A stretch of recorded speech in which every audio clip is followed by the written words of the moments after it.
we are into day two of brooding of our 1,000 day old chicks. And unfortunately today we lost one of the bears. I cannot exactly tell what happened, but most likely it is because of stampede due to the noise that we have around. There's a road here, there's a house here.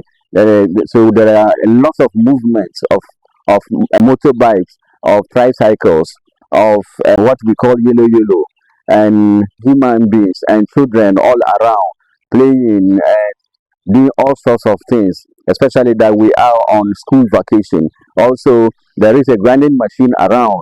So all of that, when it is packed, when a motorbike is coming and the noise is just what scares the birds. So I'm very sure that it is because of one of those noise that triggered one of the birds to lose its life.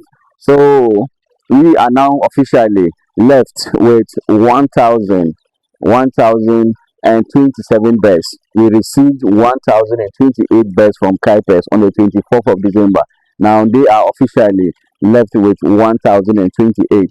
So I am in the brooding house, and you can see the birds. They are resting. It is now almost 5 p.m. on the 26th of December 2025. Almost all of them are resting, just a few eating here and there. So today we also officially prepared our first meal for our birds. So as you may be aware, we bought 2 bags of magic feed to start with them.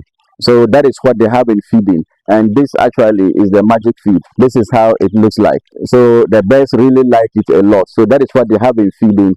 And according to the experts, that they need to eat it for up to 10 days before we change a meal. However, my consultant is saying that per their experience in their farm, when the birds are able to eat the magic feed up to 4 or 5 days, a change in their meal would be right.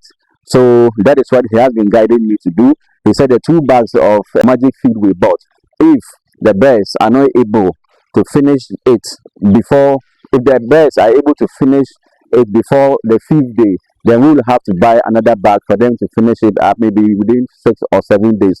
However, if they're able to finish the 2 bags of magic feed within 4 to 5 days, it should be okay. We wouldn't need to buy more of the magic feed. So because of that, he said that we should proceed to prepare the chick mash, which is the second meal that will be introduced to the birds. So regarding the chick mash, he gave an elaborate calculation on how it will be done. So I will do so in this particular video, both in the kilograms and then also in the amount of money that we spent in doing so. So this feed behind me is half a ton of feed, and that is 500 kilograms of feed, and it has been elaborately calculated both in kilograms and in money terms, so that everything that will go into feeding the birds will be known, so that the weight, the health, and everything of the birds will be well documented. So the consultant says that once the birds are able to eat the 2 bags up to 4 or 5 days of the magic feed, it is fine. We can then switch them to this one. However, he says that we need to prepare this as early as we have done it, so that there are some farmers who use some chemicals to store their maize, for which reason, if we do not prepare it early and put in some toxic binders for about 3 days and before feeding it to the chicks, when we go straight to prepare it and come and feed them, they may suffer some effects, for which reason today, only the second day we received our birds, we have gone ahead to prepare our half a ton of meal. So how did we prepare this chick mash? We bought 3 bags of maize, a bag costing 350 Ghana cedis. So 3 bags is 1,050 cedis. Then we bought 3 bags of soya meal, and that one, a bag is costing 400 Ghana cedis. So we have 3 bags now costing 1,200 Ghana cedis. Then wheat bran, we bought 2 bags of that, and a bag is costing 95 Ghana cedis. So 2 bags will be 190 Ghana cedis. Then he also said we should add half a bag of concentrate, which that is a 5% concentrate, and that one also, the half bag, which is 25 kilograms, is 390 Ghana cedis. Sorry. Then he said that we should now add these chemicals and vitamins. So we added the toxic binder, 2 kilograms of it, which is 70 Ghana cedis. Then we added dicalcium, 2 kilograms of that also, which is 50 Ghana cedis. Then oyster shells. He also said we should add 2 kilograms of that, and that is also 40 Ghana cedis. Then we went ahead to add premixed vitamin and 2 kilograms of that also, which is 60 Ghana cedis. Then we went ahead to grind the entire thing, half a ton, 500 kilogram of feed, and that is the grinding and the mixing cost us 60 Ghana cedis. Then the cost of transportation, carrying all this maize and wheat bran and what have you to the grinding mill, it costs us also 100 Ghana cedis. So when you add all of this, from the cost of maize to the cost of soya bran, soya meal, up to the transportation to prepare this 500 kilograms, that is half a ton of feed, is costing us currently December, it is costing us 3,210 Ghana cedis. 3,210 Ghana cedis. And these 1,000 birds are expected to feed on this for at least 20 days before a different set of meal is prepared for them. So we have also been told that where the mixer of the feed is located, they have almost everything we need. They have the maize, they have the soya bran, they have the concentrate, they have the chemicals, everything, the vitamins, everything that is needed to be used to prepare the meal, the feed of any bird at all. They have it there. So there wasn't any need for us to buy anything elsewhere except to just work to them with our money and pay, and they prepared for us. So if you are sending your meals, if you are sending your chick feed to them to prepare for you, that is where we went around the Koila in Tamale. You will need to just send money, then they prepare it for you. But however, they also said that you can bring maize, but don't bring any other thing. You can buy everything from them. So that is a lesson we learned. And because of this kind of administrative procedure, they made my guys delay so much before returning with the prepared meal. So we are covered for at least 20 days of meal, at least 20 days of the feed for our poultry. After 20 days, we come back with a different set of meal for different set of feed for our birds. So 3,210 Ghana cedis is what we are going to use to feed our birds. So there is exemption of water, there's exemption of medication, there's exemption, of course, of manpower. So there's exemption, of course, of lights and what have you. But for now, for only the feed for the next 20 days, 3,220 Ghana cedis and 10 Ghana cedis. And wherever you are, you may convert this to dollars, then you know how much this is all about. So regarding the brooding house, as new as we are in this particular business, the challenges are obvious. As I mentioned already, that we lost one of our best. Now, the harmattan is really proven to be very, very stubborn in the sense that daytime temperatures are very high, then nighttime temperatures are very low.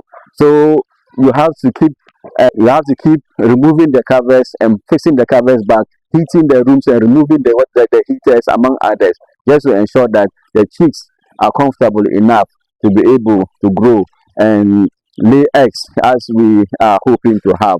So since this is new for all of us, and as has always been my practice, when I'm starting something new like this, that eventually I'll need more hands. I'll need more hands to join. I normally will want to participate in everything that has got an activity to be done, from sweeping of the place to cleaning to if it involves teaching, if it involves making of something, if it involves participating with my time, with my effort, and what have you, I want to be part of it to know how exactly things are to be done, so that eventually, when I invite someone to join me, I will know exactly how I will fix the supervision procedure, and also how I will pay the person handsomely for the person to be able to do the work. So that is what I've been trying to do, and it has been bringing a lot of exhaustion, a lot of tiredness, and for which reason 2 days now I haven't slept on my bed. I slept here in the brooder house, occasionally moving into the compound to do one or two things and coming back. So during the daytime that my family is up and kicking, I make them to come in interchangeably, my wives and my children to come in here interchangeably, for me to also go and take my bath and do one or two things and upload my videos before coming. So today it is typically one of the things that happen. So in the morning I made my son to come in here, and later my daughter came in here, and I believe it was during that time. It was during that time that this unfortunate thing happened. But because they are children, they really didn't care so much, or they really didn't know what they should do in that circumstance. But whatever as it may, gradually the intensity of having to be around 24/7 in the brooding house will die down. And it is going to die down not only because the birds are going to be growing, but also because I will eventually involve one or two other people to help. And now that I'm seeing some of the consequences involving other people, I will better have to find people who can work better than me, or at least 70% of what I can do.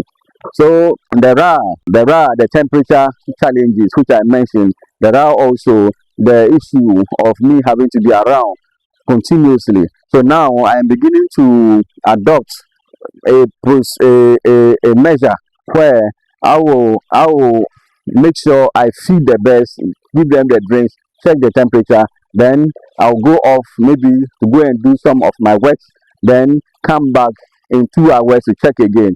So that instead of being in the brooder house throughout the night, so I will come in every 2 hours, so that when I'm guaranteed that everything is fine, later I can increase it to maybe 3 hours or 4 hours. Then eventually it may be 5 hours or more as the chicks grow.